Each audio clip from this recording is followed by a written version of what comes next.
My population is on African American Muslims in the United States post 9/11.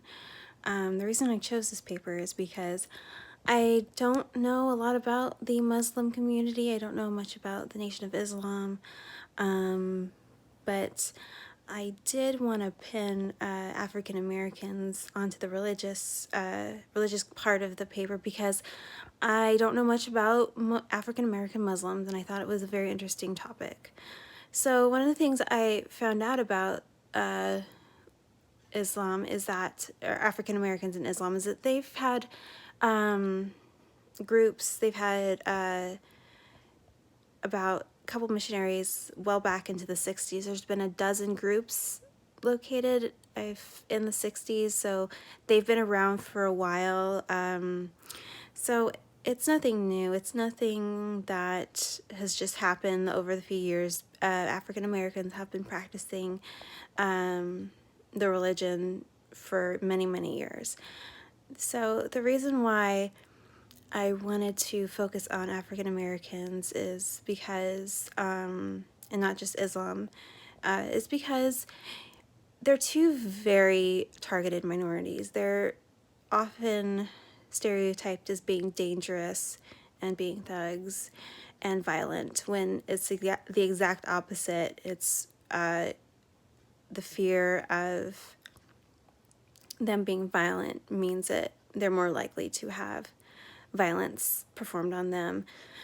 And post 9/11, it's just when we started, I think, as a country, knowing more about Muslims and the religion, and started really building our own wrong opinions. African Americans have always been marginalized in this country.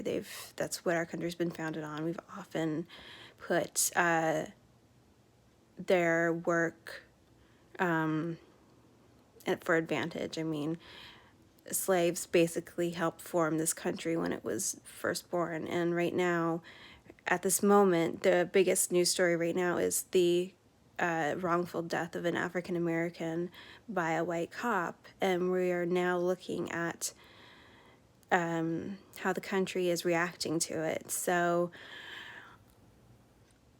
there are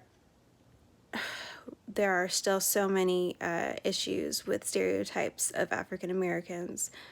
There are issues with the stereotypes with Muslims. There are their churches, their places of worship are being destroyed because of fear and because of what we don't know about the religion. It's a very peaceful religion. It is not a violent religion.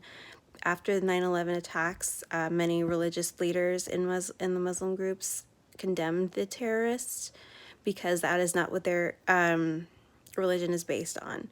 They're a very peaceful group. What I also learned was that both African Americans and Muslims deal with a great deal of stress and depression, and because of their treatment in the United States. And they do not often seek treatment, but they are suffering with a lot of mental health issues. African Americans have been diagnosed. There's a high rate of diagnosis of schizophrenia, and just because there's so much depression and stress from both populations. Being Muslim is politicized a lot in this country.